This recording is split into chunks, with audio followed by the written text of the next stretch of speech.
Hello students welcome to M S learning. आज आम आरम्भ करिम क्लास 10 मेथ्सर चैप्टार 10 बृत्त चैप्टारटोर अनुशीलनी 10.2 कोनটো करिम चोआ 5 नम्बरটো यार आगर भिडिओत आपलोड कर दिया होइसे लागिले चाइ लबा। आज 5 नम्बरটো आमी आलोचना करिम ठीक आछे। 5 नम्बरটোত কি কৈছে प्रमाण करा जे बृत्तर स्पर्शकर स्पर्श बिंदुत टना लम्बडाल केंद्रर माजेरे जाय। तारमाने কি কৈছে বৃত্তৰ স্পৰ্শকৰ স্পৰ্শ বিন্দুত টনা লম্বডাল কেন্দ্ৰৰ মাজেৰে যায়। তাৰমানে এইটো এই 10.1 উপপাদ্য আছিল যে ইয়াৰ লগতে সংগতি থাকা আমি এইটো আসলতে এইটো চিৰসত্য আৰু সত্য কথাটোই আমি প্ৰমাণ কৰিব লাগে যে এইটো আসলতে সত্য হয় ঠিক আছে। তাৰ কাৰণে আমি কি কৰিব লাগিব প্ৰথমতে আমি এটা বৃত্ত আঁকিব লাগিব। বৃত্তটো ধৰি লোৱা ও কেন্দ্ৰযুক্ত এটা বৃত্ত আঁকিলো। প্ৰথমতে এইটো হল ও কেন্দ্ৰযুক্ত এটা বৃত্ত। এতিয়া চোৱা ইয়াৰ এটা কি আছে স্পৰ্শক আছে ধৰি লোৱা আমাক যেটো স্পৰ্শকৰ কথা কৈছে স্পৰ্শক আছে ধৰি লোৱা এ বি ঠিক আছে। তাৰ পিছত কি কৈছে যে এইটোৰ মাজেৰে যোৱা ব্যাসাৰ্ধৰ লম্ব হয়। এইটো আমি জানো যে এইটো কি লম্ব হ'ব এটা আমি জানো হয় না নাই এইটো লম্ব। কিন্তু এইটো যে লম্ব হয় এইটো আমি প্ৰমাণ কৰিব লাগে। তাৰ কাৰণে আমি এটা বস্তু ধৰি লম যে এইটো ইয়াৰ ওপৰত লম্ব ধৰি লৈছো বস্তুটো লম্ব কিন্তু নহয়। এইটো তোমালোকে মানে চাইও গম পাই আছা যে এইটো আসলতে লম্ব নহয়। আৰু এইটো কেন্দ্ৰৰ নাম কি দিছো ও ড্যাশ। এইটো হল ও এইটো হল ও ড্যাশ।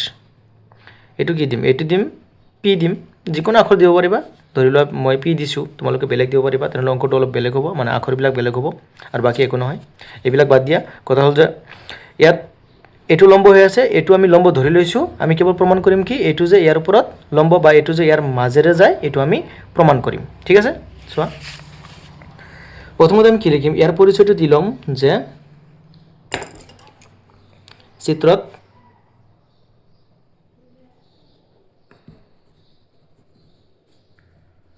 অকেন্দ্ৰীয় বৃত্তৰ অকেন্দ্ৰীয় বা অকেন্দ্ৰযুক্ত অকেন্দ্ৰীয় বৃত্তৰ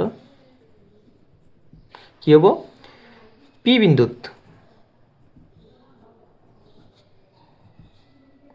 বিন্দুত টনা এ বি এডাল কি এ বি এডাল স্পৰ্শক ঠিক আছে। পি বিন্দুত টনা এ বি এডাল কি স্পৰ্শক আৰু আমি প্ৰমাণ কৰিব লাগে যে এইটো ইয়াৰ মাজেৰে যায়। গতিকে আমি এইটো লিখাৰ বিশেষ দৰকাৰ নাই যে কি প্ৰমাণ কৰিব লাগে এইটো লিখাৰ দৰকাৰ নাই। প্ৰথমতে আমি ধৰি লম চোৱা ধৰা হল লেট এইটো লম্ব বুলি ধৰি লম যে ও ড্যাশ পি লম্ব এ বি এইটো আমি ধৰি লৈছো যে এৰ ওপৰত লম্ব। যদি লম্ব হয় তেনেহলে কি এটা কোণ 90 হ'ব এই কোণটো 90 হ'ব। এতেকে angle O dash P B equal to 90 degree ঠিক আছে। এইটো ধৰি লোৱা নাম্বাৰ 1 বাট আমি কি জানো যে ও পি লম্ব এইটো হয় মানে ও পি লম্ব এ বি আমি এইটো জানো কি উপপাদ্য আছিল 10.1 উপপাদ্য। এইটো তোমালোকে উপপাদ্যটো লিখি দিবা ইয়াত কি উপপাদ্য আছিল যে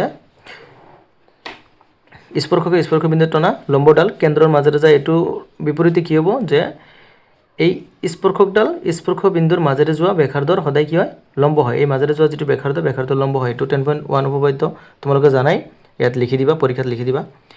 এতিয়া চোৱা এতেকে আমি কি লিখিব পাৰিম এতেকে এইটো যদি লম্ব হয় তেনেহলে এইটো 90 হ'ব ও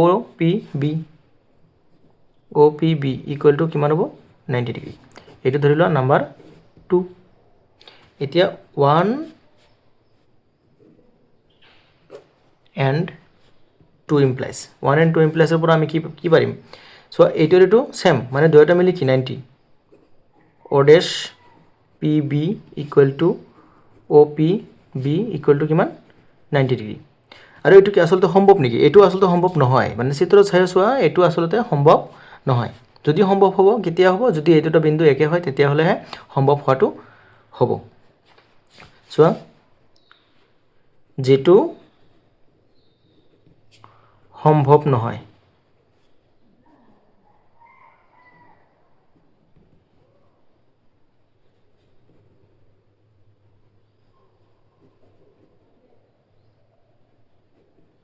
সম্ভৱ নহয় বা সত্য নহয় বুলি লিখিব পাৰিবা সম্ভৱ হ'ব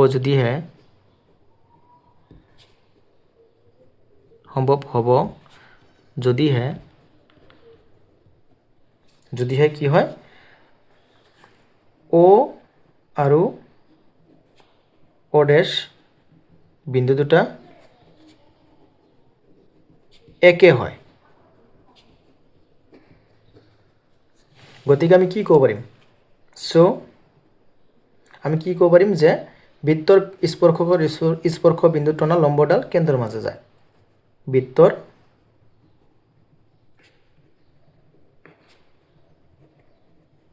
স্পৰ্শকৰ স্পৰ্শ বিন্দু টনা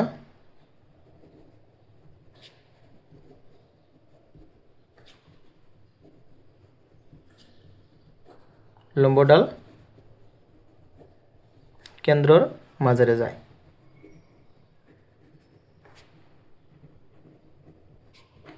ঠিক আছে এইটো প্ৰমাণ হৈ গেল